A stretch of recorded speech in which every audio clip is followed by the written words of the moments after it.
الحمد لله وكفى وسلام على عباده الذين اصطفى أما بعد فأعوذ بالله من الشيطان الرجيم بسم الله الرحمن الرحيم قل إن كنتم تحبون الله فاتبعوني يحببكم الله ويغفر لكم ذنوبكم والله غفور رحيم واجب الاحترام حضرات علماء کرام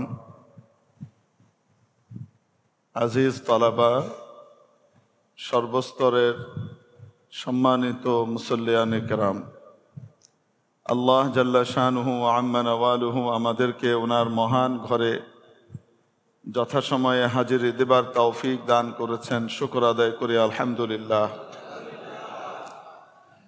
প্রিয় উপস্থিতি, দুনিয়াতে দুই ধরনের জিনিস পাওয়া যায়। এক ধরনের জিনিস দিবস ভিত্তিক, এক ধরনের চেতনা দিবস ভিত্তিক, আরেক ধরনের চেতনা প্রাত্যহিক প্রতি মুহূর্তের।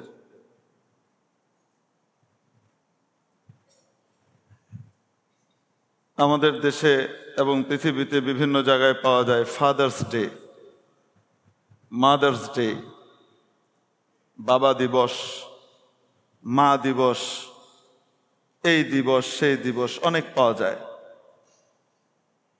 আমাদের বাংলাদেশে এগুলোর ছোঁয়া খুব কম লাগে। তার কারণ কি? পৃথিবীর বিভিন্ন দেশে এটি নিয়ে এত মাতামাতি হয়, বিশেষ করে পশ্চিমা বিশ্বে এগুলো নিয়ে এত মাতামাতি হচ্ছে, আর আমার এই বাংলাদেশে এটা নিয়ে তেমন কোনো মাতামাতি দেখা যায় না। বেশির চেয়ে বেশি একটা SMS পর্যন্ত ব্যাস, বা একটা টেলিফোন, ফুল নিয়ে চলে যাওয়া, ফুলের তোড়া নিয়ে চলে যাওয়া ইত্যাদি, এখানে তেমন একটা দৃষ্টিগোচর হয় না। কারণ কি? কারণ এদেশের মুসলমান তাদের বাবাকে মাকে কোনো একদিনের জন্য স্মরণ করে না, বছরের কোনো একটা দিনকে তার বাবা বা তার মার জন্য রেখে দেয় না, বরং বছরের 365টা দিন তার জন্য তার বাবা তার মা তার মাথার উপরে থাকে। প্রতিদিন প্রতিক্ষণে তার বাবা মার সম্মান, মর্যাদা, ভালোবাসা তার হৃদয়ে বিদ্যমান। এটাকে সে প্রকাশ করে ডেইলি। বাসা থেকে বের হবার সময় অফিসে যাওয়ার আগ দিয়ে আম্মার সাথে একবার দেখা করে আসে, আম্মা আসসালামু আলাইকুম, আম্মা দোয়া করেন, যাই। বাড়ি থেকে এসে, বাইরে থেকে এসে, আম্মা কেমন আছেন? আব্বা আসসালামু আলাইকুম, কেমন আছেন? আব্বা ভাত খেয়েছেন? আম্মা আপনার খাওয়া দাওয়া ঠিক মতো হয়েছে?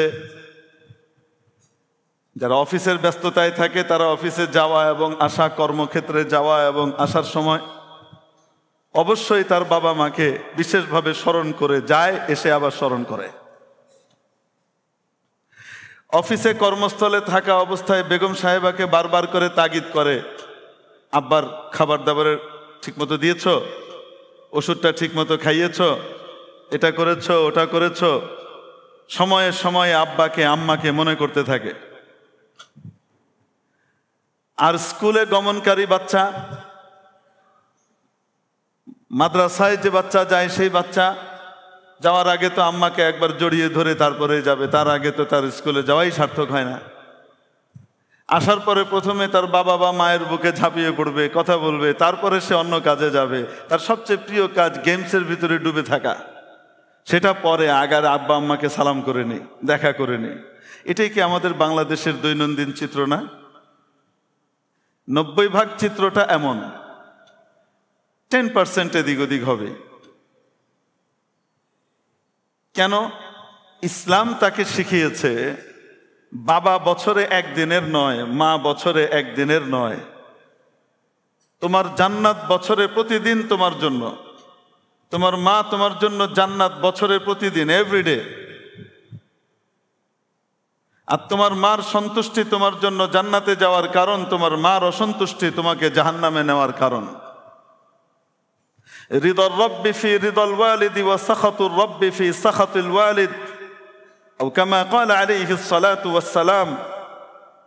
আল্লাহর খুশি বাবার খুশিতে, আল্লাহর অসন্তুষ্টি বাবার অসন্তুষ্টিতে। অর্থাৎ বাবা খুশি তো আল্লাহ খুশি, বাবা নারাজ তো আল্লাহ নারাজ। বাংলাদেশের মুসলমান জানে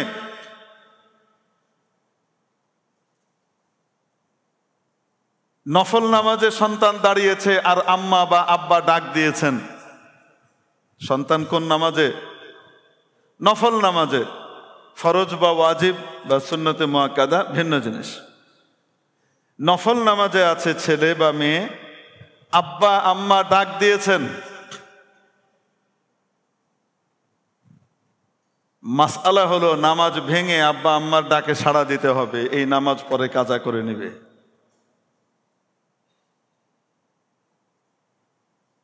নফল নামাজ আল্লাহ ম্যান্ডেটরি করেননি, বাধ্যতামূলক করেননি তোমার জন্য, কিন্তু বাবার ডাকে সাড়া দেওয়া, মার ডাকে সাড়া দেওয়া এটা তোমার জন্য ওয়াজিব। নফলের চেয়ে ওয়াজিব প্রাধান্য পাবে।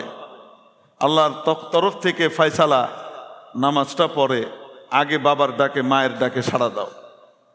হ্যাঁ, যদি নামাজ ফরজ হয়, ফরজ নামাজ শুরু করবে, এখনো শুরু করেনি, হাত উঠানো শুরু করেছে, এই সময় বাবার ডাক বা মায়ের ডাক, হাত পরে উঠবে, নামাজ পরে শুরু হবে, আগে আব্বা আম্মার ডাকে সাড়া দিয়ে নি, এখনো ফরজ শুরু হয় নাই।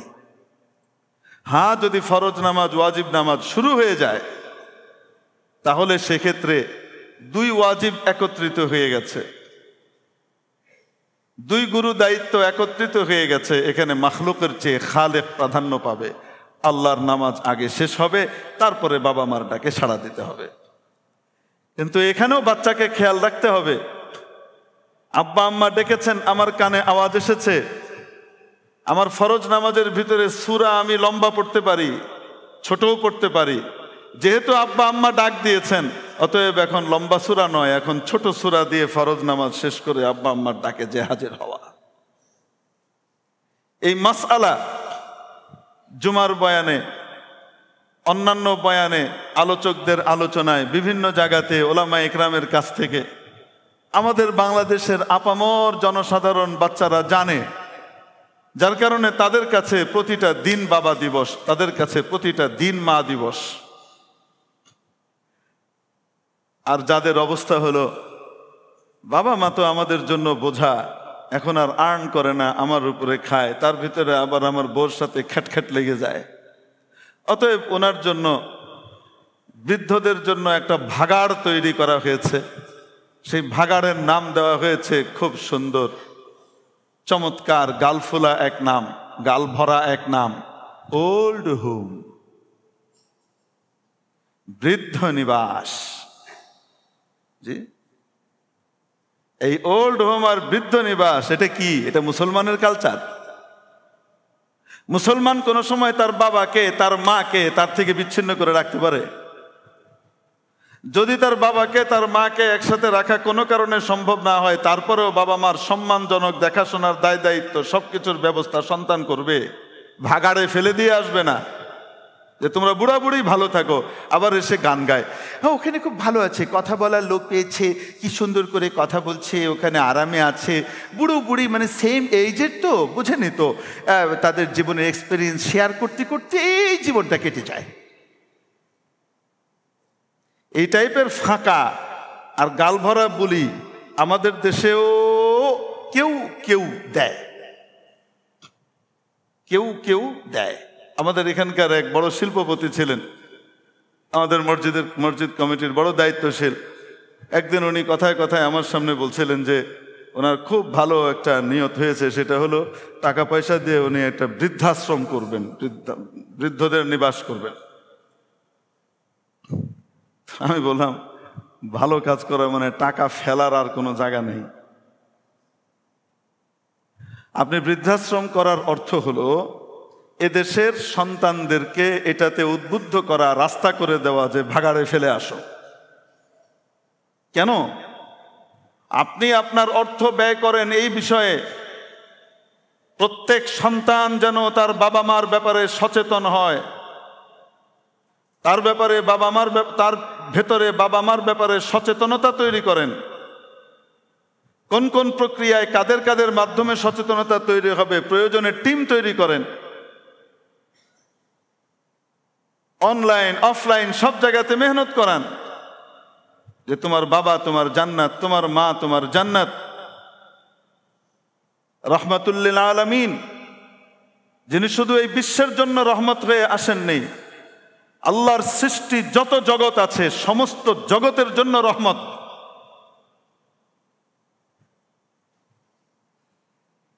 আমার আল্লাহর প্রভুত্ব আর খোদায়িত্ব যত জায়গায় বিস্তৃত,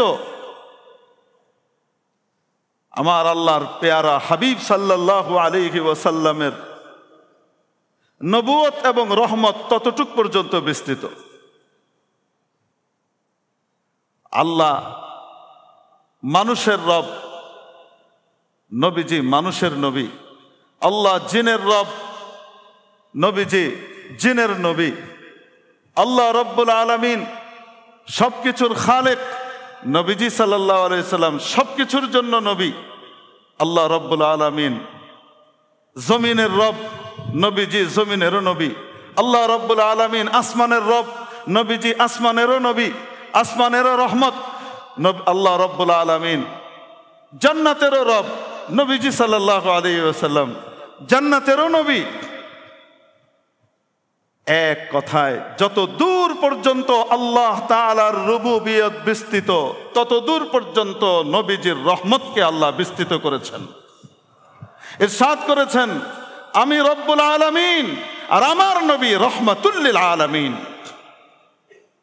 আলহামদুলিল্লাহি রাব্বিল আলামিন ওয়া মা আরসালনাকা ইল্লা রাহমাতাল লিল আলামিন। সেই রহমাতুল লিল আলামিন নবী মিম্বরের উপরে বসে বদদোয়া করছেন তিন ধরনের ব্যক্তির জন্য।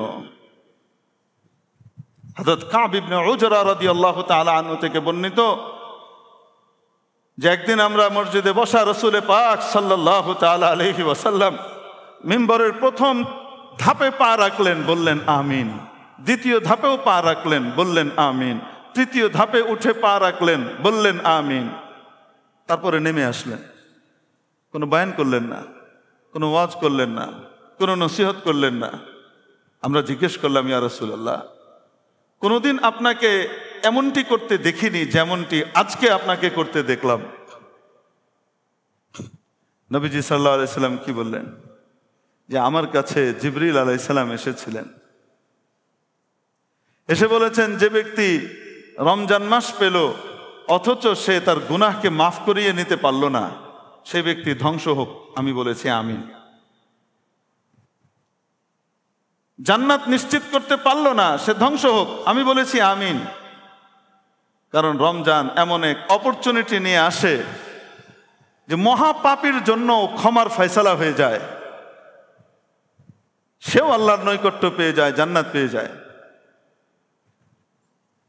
দ্বিতীয় ধাপে পা রাখলাম, জিবরিল আলাইহিস সালাম আমাকে বললেন, মান আদরাকা আবাওয়াইহি আও আহাদাহুমা ফি কিবারিহিমা। যে ব্যক্তি তার বাবা মা অথবা বাবা মার কোনো একজনকে বার্ধক্যে পেল, অর্থাৎ বাবা মা তখন বৃদ্ধ, সে তখন সুঠামদেহী জওয়ান, তার শক্তি আছে, বুঝ আছে। যে ব্যক্তি তার বাবা মাকে পেল, এমনকি বৃদ্ধ সময়েই পেল, বা যে কোনো একজনকে পেল, ওয়ালাম ইউদখিলাহুল জান্নাহ, আর সেই বাবা মার হাত ধরে নিজের জন্য জান্নাত নিশ্চিত করতে পারল না, এই বাবা মা তাকে জান্নাতে ঢুকিয়ে দিতে পারল না, সে ধ্বংস হোক। আমি বলেছি আমিন। যে ব্যক্তির সামনে আপনার আলোচনা হলো, আপনার নাম হলো, আর সে আপনার জন্য একটু রহমত প্রার্থনা করলো না, একটু দুরূদ পড়লো না, সে ধ্বংস হোক। আমি বলেছি আমিন। সাল্লাল্লাহু আলাইহি ওয়াসাল্লাম। মেরে মুহতারাম দোস্তো, বাবা মা হলো এত বড় নিয়ামত, যেই নিয়ামত মানুষকে জান্নাতে ঢুকিয়ে দিতে পারে, আর যে নিয়ামতের অপব্যবহার তাকে জাহান্নামের অতল গর্ভে নিপতিত করতে পারে। প্রিয় উপস্থিতি, এই জন্য বাবা মার শিক্ষা, বাবা মার মর্যাদা এবং সম্মান যখন বাচ্চার সামনে থাকবে, তখন সে তার বাবা মাকে আলাদা করবে। বাবা মার ব্যাপারে যখন সে সচেতন হবে তখন সে আলাদা করবে। আল্লাহু আকবার। কোরআন কি বলে? وَقَضَى رَبُّكَ أَلَّا تَعْبُدُوا إِلَّا إِيَّاهُ وَبِالْوَالِدَيْنِ إِحْسَانًا إِمَّا يَبْلُغَنَّ عِندَكَ الْكِبَرَ أَحَدُهُمَا أَوْ كِلَاهُمَا فَلَا تَقُل لَّهُمَا أُفٍّ وَلَا تَنْهَرْهُمَا وَقُل لَّهُمَا قَوْلًا كَرِيمًا। তোমার রব সিদ্ধান্ত জানিয়েছেন, তোমার রব ফয়সালা করেছেন, তোমার রব আদেশ করেছেন, তোমার রব আদেশ করেছেন গুরুত্বের সাথে, আল্লাহ তা'বুদু ইল্লা ইয়্যাহ, ইবাদত কারো করবে না, শুধুমাত্র ওনার, এক ওনার ইবাদত করবে। ওয়াবিল ওয়ালিদাইনি ইহসানা, আর আদেশ করেছেন বাবা মার সাথে সদ্ব্যবহার করবার ব্যাপারে। ইম্মা ইয়াবলুগান্না ইনদাকাল কিবারা আহাদুহুমা আও কিলাহুমা, যদি তোমাদের বাবা মাদের কোনো একজন অথবা উভয়ই বার্ধক্যে উপনীত হন, স্পেশালি ফালা তাকুল লাহুমা উফ, হুজুর তাহলে যদি বাবা মা বৃদ্ধ না হন, অন্য অবস্থায় থাকেন, জোয়ান হন অথবা পোড়ো হন, তো তাহলে সেক্ষেত্রে মনে হয় মাসালা ভিন্ন। জি না, ওটার কথা কেন বলা হচ্ছে না? কারণ ওটার সময় তো মানুষ এমনিই বাবা মার কন্ট্রোলে থাকে। ওই সময় বাবা মার উপরে কথা বলার তার কোনো সুযোগই তো নাই, খাওন দাওন বন্ধ হয়ে যাবে, ওই ভয় তো সে পায়। কিন্তু যখন বাবা মা বৃদ্ধ আর তুমি কর্মক্ষম, তুমি উপার্জন করো, এরকম সময়ে মাতবরি মারার খায়েশ পয়দা হইতে পারে। এই জন্য স্পেশালি ওই সময়কার কথা বলছে, ফালা তাকুল লাহুমা উফ, তাদের কোনো আচরণে বিরক্ত হয়ে উফ, আমরা বাংলায় বলি ইস, এতটুকুও বলো না। ওনাদের কোনো আচরণে রাগ করে বিরক্ত হয়ে উফ বা ইস এতটুকুও বলো না। ওয়ালা তানহারহুমা, কড়া ভাষায় তাদের সাথে কথাও বলবে না। ওয়াকুল লাহুমা কওলান কারীমা, বড় সম্মান মিশ্রিত ভালোবাসা মাখা ভাষায় তাদের সাথে কথা বলবে। বড় সম্মান ভরা ভালোবাসা মিশ্রিত ভাষায় তাদের সাথে কথা বলবে, কওলে কারীম। হাদিস শরীফের মধ্যে আসে,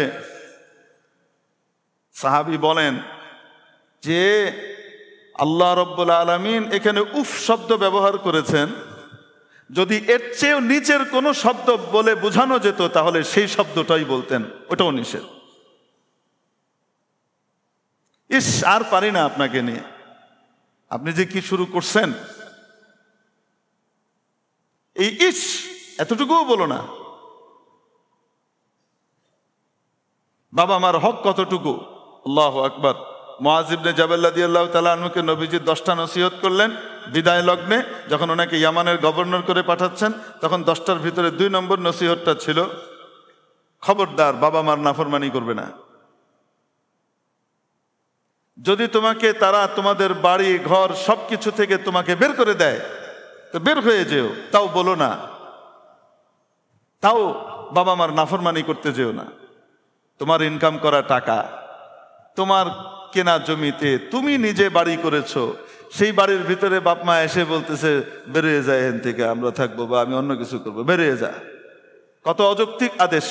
নবীজি বলেন এই অযৌক্তিক আদেশ করলেও বেরিয়ে যাও, তারপরেও বাবা মার নাফরমানি করো না। আল্লাহু আকবার। বাবা মার হক কোথায়? এক সাহাবী রাসূল সাল্লাল্লাহু আলাইহি ওয়াসাল্লামের কাছে এসে বলছেন, ইয়া রাসূলুল্লাহ, আমি যখন ছোট ছিলাম আমার আম্মা আমাকে খাওয়াতেন, এখন আম্মা বৃদ্ধ হয়ে গেছেন, খেতে পারেন না, আমি ওনাকে তুলে তুলে খাইয়ে দিই। ইয়া রাসূলুল্লাহ, আমার আম্মা আমি যখন ছোট ছিলাম আমার আম্মা আমাকে আমার পায়খানা প্রস্রাব এগুলা পরিষ্কার করতেন, আমাকে সাফ সুতরা করতেন, গোসল করাতেন।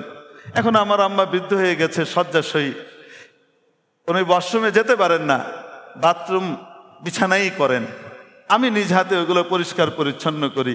ইয়া রাসূলুল্লাহ, আমি কি আমার আম্মার হক আদায় করতে পেরেছি? উনি আমার জন্য যা করেছিলেন আমি তার জন্য সেটা তো করলাম, তাহলে কি আমার আম্মার হক আদায় হয়েছে? রাসূল পাক সাল্লাল্লাহু আলাইহি সাল্লাম পাল্টা ওনাকে বুঝালেন কিভাবে সেই হক আদায় হবে।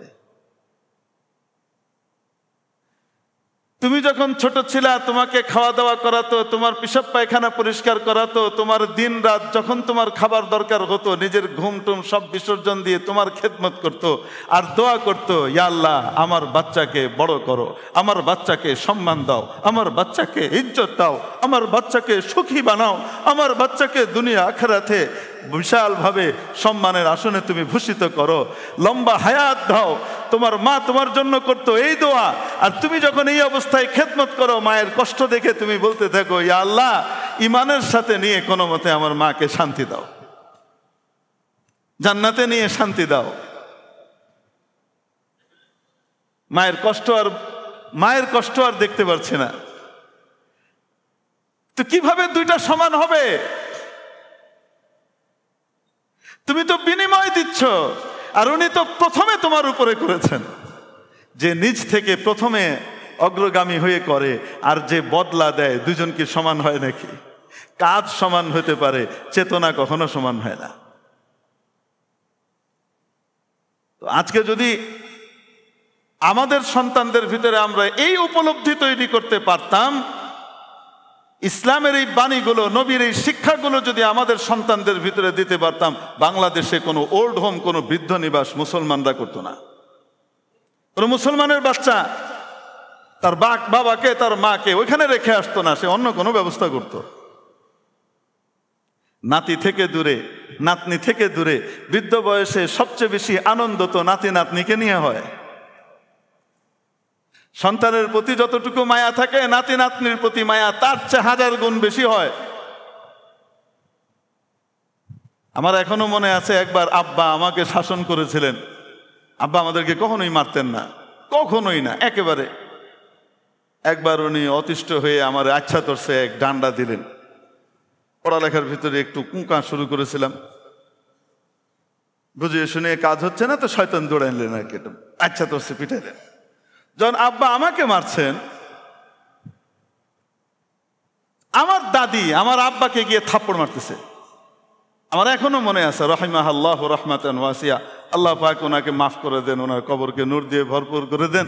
গিয়ে আমার আব্বাকে ঠাস ঠাস করে মারতেছে। কি মার! থাম, অত তোরে মারছি আমি, তোরে মারছি, তুই কত শয়তানি করছস। পরবর্তীতে যখন আব্বার রাগ থেমে গেছে, আপনার মনে আছে আমার কত মারছুইন, আপনার তো বিলেছেন, আমি তো কোন মারছুই না তারারে, আমি তো মারি না এদেরকে কখনো। তো যখন মানুষ নাতি নাত করে ভিতরে থাকে, তখন ওই বৃদ্ধ মানুষের হায়াত বেড়ে যায়। এটা সায়েন্স বলবে, মনোবিজ্ঞান বলবে। ভালো পরিবেশে, আনন্দের পরিবেশে যখন কোনো বৃদ্ধ বিচরণ করে, তার স্ট্রেস কমে, তার আয়ু বাড়ার মতো অবস্থা তৈরি হয়, জীবন লম্বা হয়। ওই বৃদ্ধদের মাঝখানে ফেলে এসে আবার মনে মনে বলি মানুষের কাছে, ওখানে খুব ভালো আছে, দেখে এসছি ভালো আছে। আব্বা বলে এই নেই থাকবো, যাবো না। তো কেমনে কইবো, বাচ্চা এলে দৌড়ে নি খাইবো, তার চাইতে ভালো হে নেই থাই। তো এই কালচার, এগুলো তো ওইখানকার, এগুলো আমাদের বাংলাদেশের না। আজ থেকে 30 বছর 40 বছর আগে বাংলাদেশে বৃদ্ধ নিবাস নামে কিছু হবে, ওল্ড হোম নামে কিছু হবে, এদেশের মানুষ কল্পনা করতো না। এই কালচারই ছিল না। কারেন্ট ছিল না, বিদ্যুৎ ছিল না, মোবাইল ছিল না, টাকা পয়সা অত ছিল না, এত দামি দামি রাস্তা, ফ্লাইওভার, গাড়ি বাড়ি ছিল না। কিন্তু বাবা মার মহব্বত, ভালোবাসা, মানবতা বোধ ছিল, ইসলামী দীক্ষা আর শিক্ষা ছিল। মক্তবে ছোট্টবেলায় মাদ্রাসায় আর মসজিদে যাইতো, গিয়ে আধা ঘন্টা 1 ঘন্টা মৌলভী সাহেবের কাছে পড়ে আসতো, নৈতিকতার শিক্ষা নিয়ে আসতো, ওটাকে লালন করে জীবন গড়েছে, স্কুলে পড়েছে, বড় অফিসার হয়েছে, বড় শিল্পপতি হয়েছে, সবকিছু হয়েছে, বাবা মাকে কখনো ভুলে নাই। যেদিন থেকে ওই মক্তবের শিক্ষা বাদ গেছে, কিন্ডারগার্টেন সিস্টেম চালু হয়েছে, একদম সকালবেলাতেই বাচ্চাদেরকে পাঠিয়ে দাও, কচি অবস্থায় স্কুলে পাঠাও। আর এরপর থেকে আইসা চিটিং না কি বলে না, কোচিং এ পাঠাও।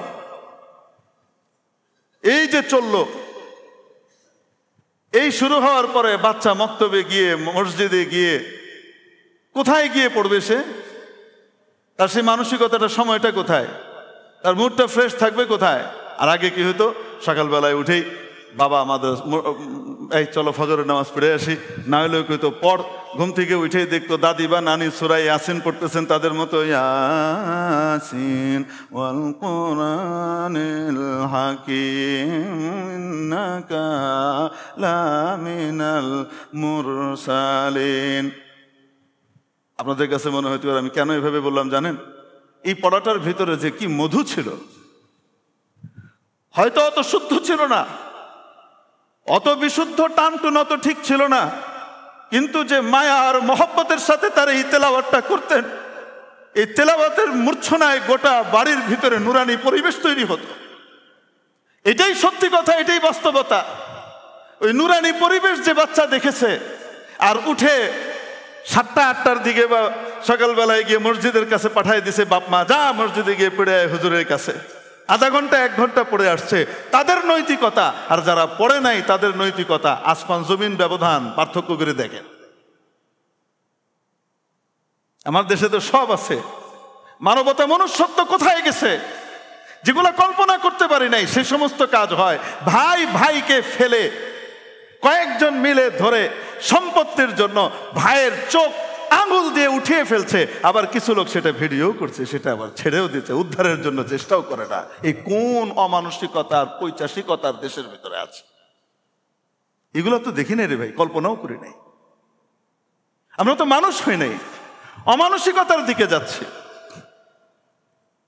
মরহুম হুমায়ুন আহমেদ সাহেব লিখেছেন, আমি বললে তো হবে না, আমি বললে বলবে যে আপনি কি আর আমেরিকায় গেছেন, আপনি কি আর দেখেছেন? উনি তখন নর্থ ডেকোটা ইউনিভার্সিটিতে ছিলেন। উনি ওখানে লিখেছেন যে বাংলাদেশ আর আমেরিকায় জন্ম নেওয়া 2টা বাচ্চার ভিতরে কি পার্থক্য। আমেরিকার বাচ্চাটা বুঝতেও পারে না বাংলাদেশের একটা বাচ্চা কি পায় আর সে কি হারায়। চোখ ধাঁধানো শপিং মল, সুন্দর সুন্দর রাস্তা, দামি দামি গাড়ি আর বাড়ি, এগুলোই কি জীবনের সব? আমার দেশে কি হয় আর এখানকার কালচার কি, ওটা উনি তুলে ধরেছেন খুব সুন্দর করে।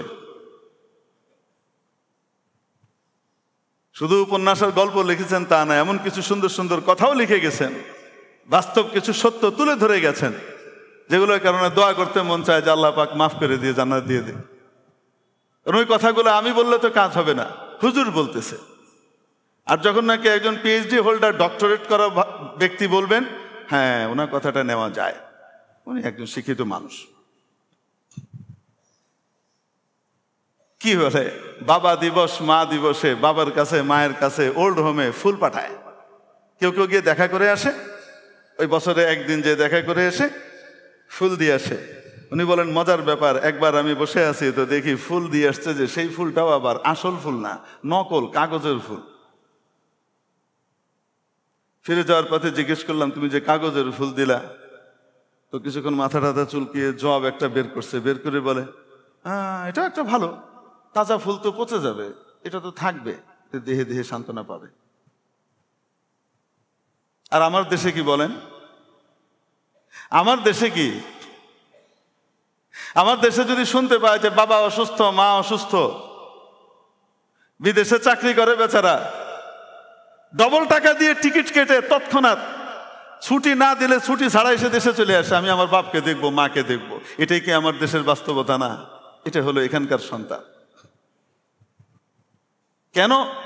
ইসলামী শিক্ষা দীক্ষার ছোঁয়া তাদের ভিতরে আছে। তাই তো ইসলাম শুধুমাত্র বাবা দিবস আর যে মা দিবস এরকম দিবস ভিত্তিক চেতনাকে সমর্থন করে না।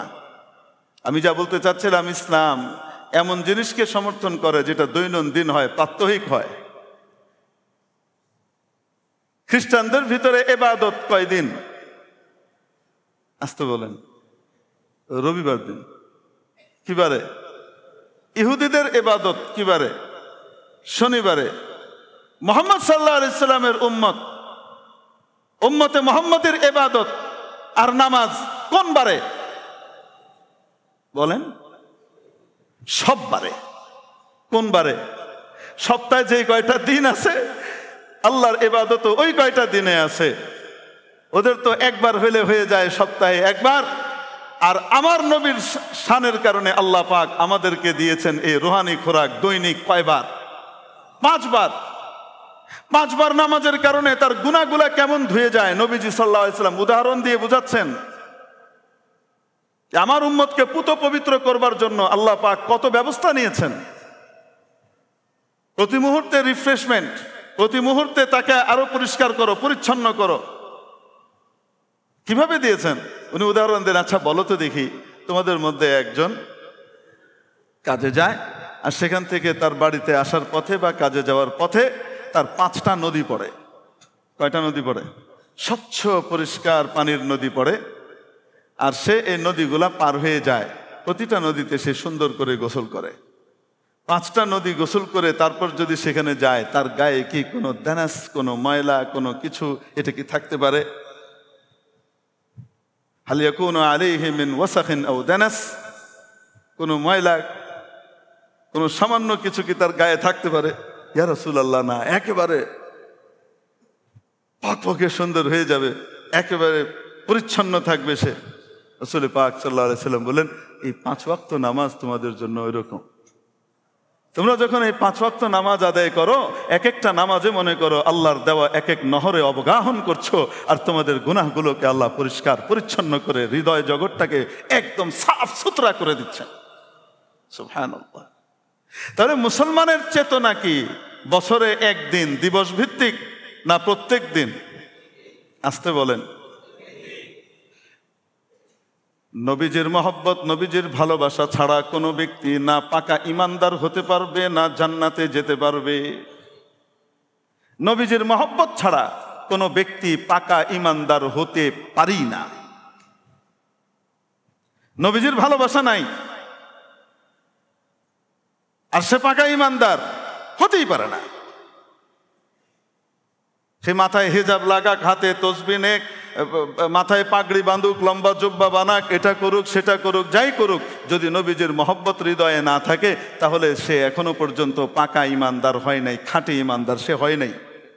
লা ইউমিনু আহাদুকুম, নবীজি সাল্লাল্লাহু আলাইহি ওয়াসাল্লাম ইরশাদ করেন, তোমাদের মধ্যে কেউ ইমানদার হতে পারবে না, পরিপূর্ণ ইমানদার হতে পারবে না যতক্ষণ পর্যন্ত হাত্তা আকুনা আহাব্বা ইলাইহি, আমি তার কাছে অধিক প্রিয় না হব,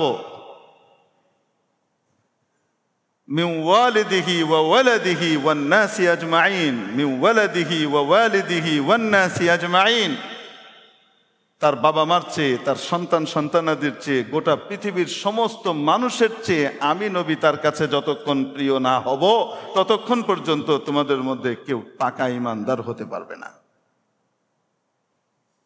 হযরত ওমর রাদিয়াল্লাহু তাআলার ঘটনা আছে।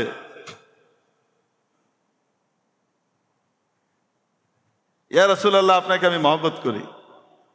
নবীজি পাল্টা জিজ্ঞেস করলেন, তোমার বাবা মার চেয়েও? কল্পনা করে বলেন, জি ইয়া রাসূলুল্লাহ, বাবা মার চেয়েও। তোমার সন্তানদের চেয়েও? জি ইয়া রাসূলুল্লাহ, সন্তানদের চেয়েও। তোমার নিজের চেয়েও? এইবার হযরত ওমর রাদিয়াল্লাহু আনহু থমকে গেলেন। থমকে গিয়ে কিছুক্ষণ চুপ করে থাকলেন, তারপর বললেন, ইয়া রাসূলুল্লাহ, এখন আমার নিজের চেয়েও। আগে আমি ভাবছিলাম, আগে আমার মহব্বত, আমার জানের মহব্বতটা বেশি ছিল, আর এখন আমার জানের চেয়েও আপনাকে বেশি ভালোবাসি। রাসূল সাল্লাল্লাহু আলাইহি ওয়াসাল্লাম বলেন, হ্যাঁ, এখন তুমি প্রকৃত ঈমানদার হয়েছ, এখন তোমার ঈমান পূর্ণতা পেয়েছে। এজন্য দেখা যায় অনেক মানুষের দেখা যায় হয়তো দাড়ি টাড়ি নাই, হয়তো নামাজ টামাজ তেমন পড়ে না। নামাজি মানুষদের কথা তো আলাদা আছেই। তার বাপকে গালি দিলেও হয়তো সে কখনো কখনো সহ্য করে, ধৈর্য ধরে। তাকে টাইট করে গালি দিলেও, মা তুলে গালি দিলেও সে হয়তো ধৈর্য ধরে, সহ্য করে। কিন্তু তার নবীর ব্যাপারে কিছু বললে সে সহ্য করতে পারে না, সে উঠে দাঁড়ায়। বুঝতে হবে তার ভিতরে ঈমান আছে, ঈমানের নূর আছে, এজন্য সে সহ্য করতে পারে না। আন-নাবিয়্যু আওলা বিল মুমিনিনা মিন আনফুসিহিম ওয়া আজওয়াজুহু উম্মাহাতুহুম। সূরাতুল আহজাবে রব্বুল জালাল ইরশাদ করছেন, শোনো, নবী ঈমানদারদের কাছে তাদের প্রাণের চেয়েও বেশি প্রিয়, এবং নবীর স্ত্রীরা তাদের মা। মাকে যেমন কখনো জীবনে বিয়ে করা যায় না, ঠিক তেমনি ভাবে নবীর স্ত্রীরা তালাকপ্রাপ্তা হলেও, নবীর স্ত্রীরা যদি পতিহারাও হন, তারপরেও কোনোদিন তাদেরকে বিয়ে করা যায় না, মা। আর মায়ের স্বামী কি হন? বাবা। উম্মতের জন্য নবী বাবার মতো। এই জন্য হযরত লূত আলাইহিস সালামের কওম যখন নাকি 2 নম্বরই কাজ করবার জন্য ওনার বাড়িতে এসে হামলা করলো, মেহমান এসেছিল কিছু, আসলে ফেরেশতা। তখন ফেরেশতা, উনি জানেন না এরা ফেরেশতা, আযাব দিতে এসছে। সুন্দর সুশ্রী যুবকের বেশে এসেছে, আর ওরা ছিল সমকামী দুষ্ট পার্টি। মেহমানদেরকে আমাদের কাছে দিয়ে দাও।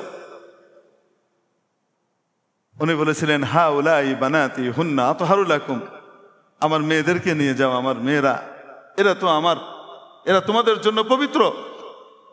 তাফসীরের ভিতরে বলা হয় যে মেয়েরা বলতে ওনার নিজের মেয়ে তো ছিল 2টা, আর 2 মেয়ে ইমানদার ছিল। বানাত তো বহু বচন, আরবিতে বহু বচন 3 থেকে শুরু হয়, 2 থেকে না। তাহলে এখানে বানাত, আমার মেয়েরা আছে, তাদেরকে দেখো। মেয়েরা কারা?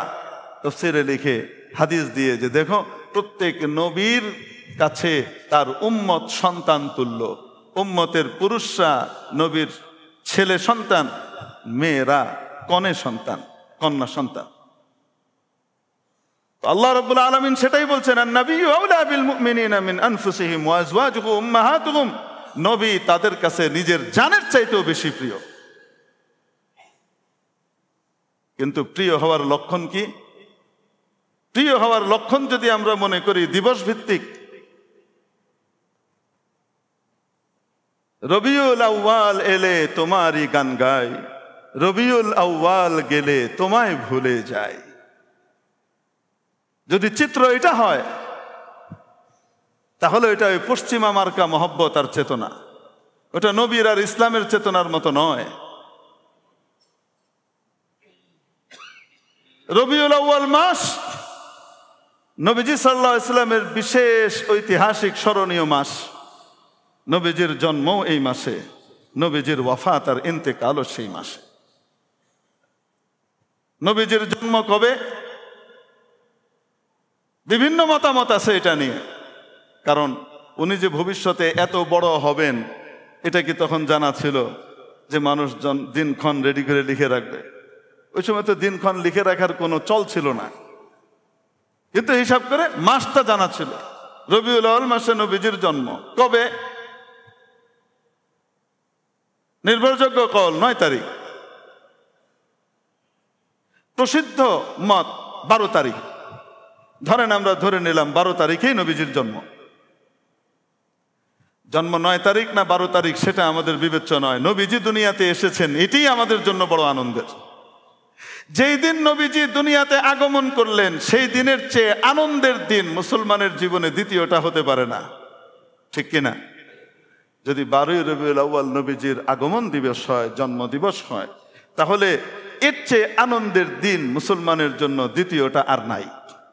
কিন্তু তারপরেও নবীজি তার জীবনে, জীবদ্দশায় বা সাহাবিদের জীবদ্দশায়, নবীজির জীবদ্দশায় কোনোদিন 12ই রবিউল আউয়ালকে, নবীজির জন্ম দিবসকে ওইভাবে পালন করেছেন, র্যালি করেছেন।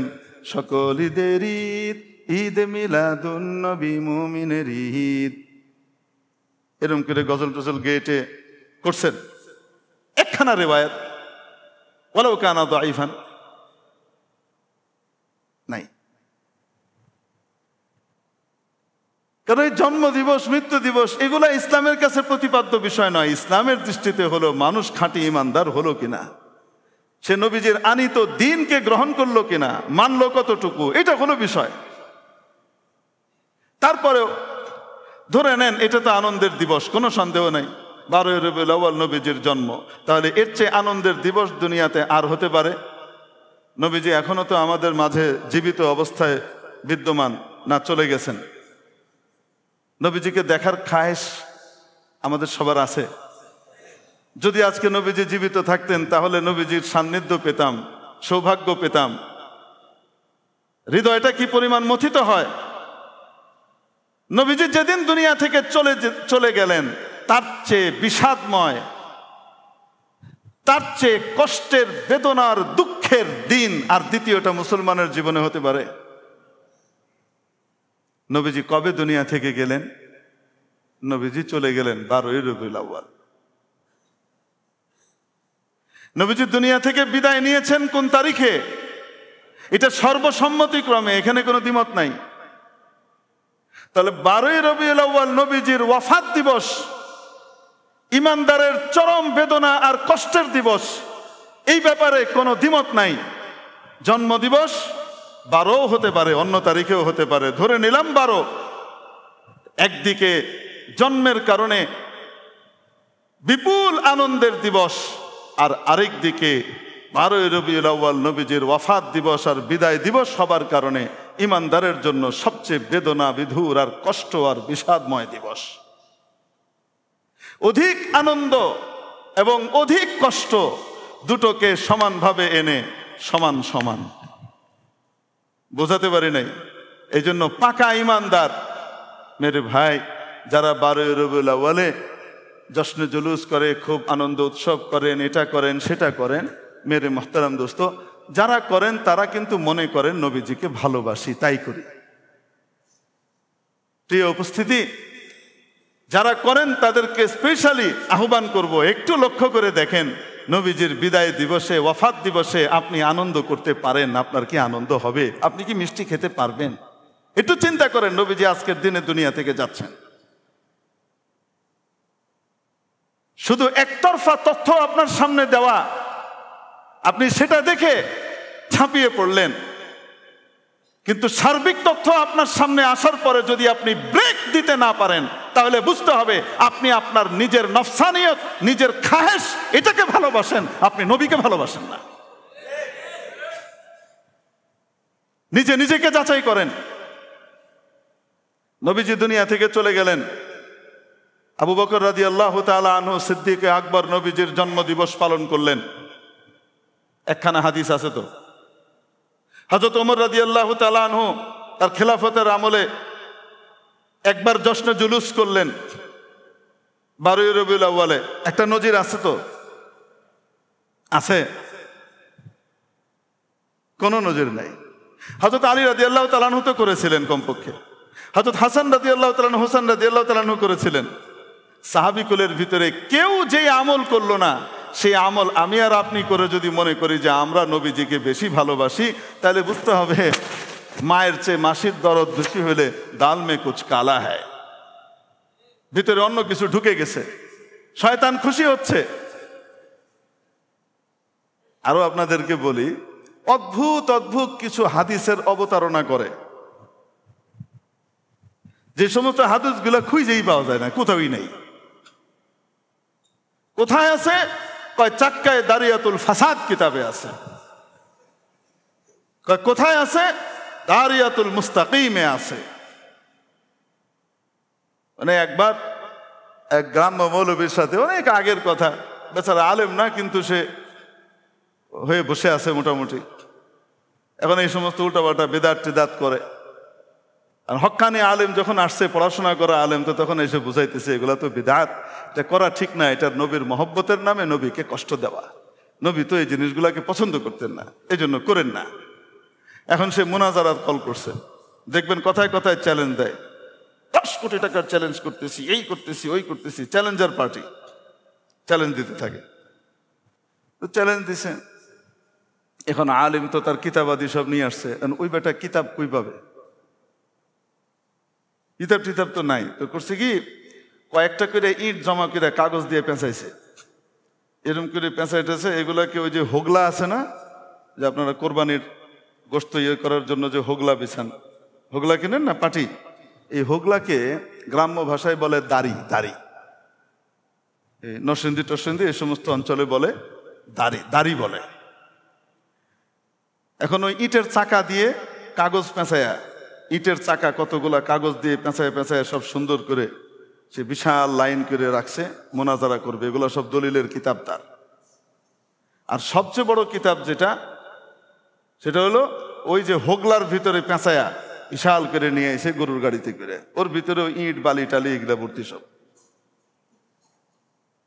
এখন তাকে যখন জিজ্ঞেস করছে এগুলা কি কিতাব, এত মোটা মোটা কিতাব টিতাব, এগুলা চাক্কায় দারিয়াতুল ফাসাদ কিতাব। চাক্কা মানে ওই যে ইটের চাকা আর কি চাকা, চাক্কায় দারিয়াতুল ফাসাদ কিতাব মানে সমস্ত ফাসাদকে দূর করে দিবে এই কিতাবগুলা। ও আচ্ছা, আর ওইটা কি? ওইটা দারিয়াতুল মুস্তাকিম, ওই যে দাড়ি দিয়ে ঘুরে লইয়েছে।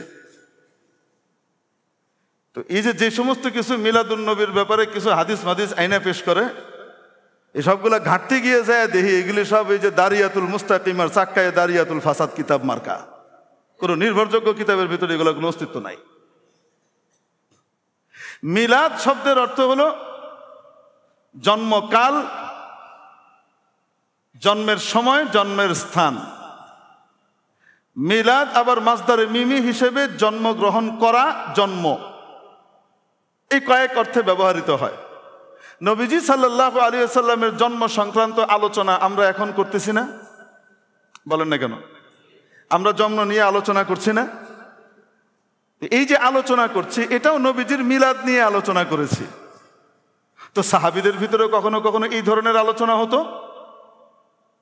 নবীজির বেলাদত সম্পর্কিত আলোচনা হতো। নবীজি যখন পয়দা হলেন দুনিয়াতে কি কি অলৌকিক বিষয় দেখা গেল, 1000 বছর ধরে প্রজ্বলিত অগ্নিকুণ্ড, আগুনের পূজা করত পারসিকরা, সে আগুন কখনো নিভত না, 1000 বছরে এক মুহূর্তের জন্য নিবে নাই। নবীজি জন্মগ্রহণের সাথে সাথে ওই আগুন দপ করে নিভে গেল। এরকম শিরক এবং বিদআত খতম করার, তাওহীদের বিশাল বিশাল অদ্ভুত নিশানা নবীজির জন্মের সাথে সাথে হয়েছে। এই ধরনের আলোচনা যে আমরা করলাম, সাহাবায়ে কেরাম কি এরকম আলোচনা করতেন না? করতেন। কিন্তু তার মানে কি এই যে ওনারা দাঁড়িয়ে ইয়া নবী সালাম আলাইকা আমরা তো মিলাদ পড়ি, আচ্ছা সেটা নিয়ে আজকে আলোচনা নাই করলাম।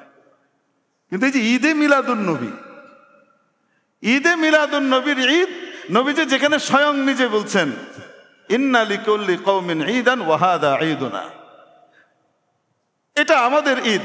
প্রত্যেক কওমের ঈদ থাকে, জন্মদিনের কথা বলেন না, ঈদুল ফিতরের কথা বলছেন। নবীজি নিজে ঘোষণা করছেন আমাদের ঈদ মাত্র 2টাই। ধর্মীয় ভাবে ঈদ আমাদের কয়টা? 2টা। সেটা কোনটা? ঈদুল ফিতর, ঈদুল আদহা। আর অতিরিক্ত যেটা আমরা আনলাম সকল ঈদের ঈদ, এই ঈদের কথা তো নবীজি জানতেন না। তো নবীজির চেয়ে বড় আলেম যখন আমাদের কেউ হবে, তখন তার পিছনে আপনি ছুটবেন কি ছুটবেন না, এটা আপনি চিন্তা করে নিন। এর চেয়ে বেশি কিছু বলার নাই। সামনে 12ই রবিউল আউয়াল আসবে, তো সেই সময় আমাদের মহব্বত নবীজির শুধু দিবস ভিত্তিকে হবে না, 365 দিন হবে। 365 দিন। মহব্বত কাকে বলে বলবো নাকি? মহব্বত মানে হলো যে যাকে ভালোবাসে সে তাকে ফলো করে। মহব্বত যত বেশি হয় তার ভিতরে ফলোর যোগ্যতা তত বেশি বাড়ে, সে তত বেশি ফলো করতে থাকে, মনের অজান্তে ফলো করতে থাকে। আমি ঘটনা শুনিয়েছিলাম আপনাদেরকে যে একবার কিছু কলেজের বাচ্চাদেরকে দেখেছিলাম সব মাথা টাক। আমি খুব খুশি হয়ে গেছিলাম আর মনে করছিলাম যাক, উল্টো পাল্টা চুল রাখতো আগেকার ছেলেপেলেরা, এরা মাশাল্লাহ একটা সুন্নতের উপরে আমল করতেছে, সব বেল করেছে হাজী সাহেবদের মতো। আমার পাশে যিনি ছিলেন উনি বলছেন যে হুজুর এটা এই জন্য না, ইনারা টাক করছে, ইনারা ব্রাজিল করে, আর ইনাদের একজন তারকা আছেন রোনাল্ডো, বর্তমান রোনাল্ডো না, আগের এক রোনাল্ডো ছিলেন। তো ওই রোনাল্ডো মাথা টাক করে রাখে, তাই এরা সব টাক করছে। আরে ভাই, মাথা টাক করা তো কোনো ছেলেরা, যুবকরা আপনি টাক করাবেন সম্ভব? আপনি গাইরালবেন, আইরালবেন, যা করার তাই করেন, কিন্তু আপনি মাথা টাক করাতে পারবেন না। কিন্তু সে মাথা টাক করে ফেলছে কেন? মহব্বত। তাসির রাসূলা ওয়া আনতা তুযহিরু হুব্বাহু ওয়া হাযা লা'amরি ফিল ফিআলি বাদিউ। তুমি নবীর বিরোধিতা করো, অবাধ্যতা করো, সুন্নতের খেলাফ কাজ করো, আর তুমি তার ভালোবাসা প্রকাশ করো, এটা অসম্ভব। এটা কখনোই ভালোবাসা হতে পারে না। লাউ কানা হুব্বুকা সাদিকান লা আতাতাহু ইন্নাল মুহিব্বা লিমান ইউহিব্বু মুতিউ। যদি তোমার ভালোবাসা আসলেই পরিপূর্ণ সঠিক হতো তাহলে তুমি তার পরিপূর্ণ অনুসরণ করতে। ভেতরে বাইরে, কাপড় চোপড়ে, আচার আচরণে, আখলাকে, চাকরি বাকরিতে, সর্বক্ষেত্রে তুমি ওনার অনুসরণ করতে। কারণ যে যাকে ভালোবাসে সে অটোমেটিক্যালি তার অনুসরণকারী হয়ে যায়, অনুগামী হয়ে যায়। রব্বুল আলামিন এটাই বললেন, কুল ইন কুনতুম তুহিব্বুনাল্লাহ, যদি আল্লাহকে তোমরা ভালোবাসতে চাও, নবীকে ছাড়া তো পাওয়া যাবে না, ফাত্তাবিউনি ইউহিব্বুকুমুল্লাহ, নবী বলে দেন তাহলে আমি নবীর পরিপূর্ণ অনুসরণ করো, আল্লাহ তোমাদেরকে ভালোবাসবেন। আল্লাহ যাকে ভালোবাসেন তার সব মাফ করে দেন। আল্লাহ মহা ক্ষমাশীল, অতিশয় দয়ালু। আল্লাহ তাআলাকে কেউ জিজ্ঞেস করার নাই কেন মাফ করলেন।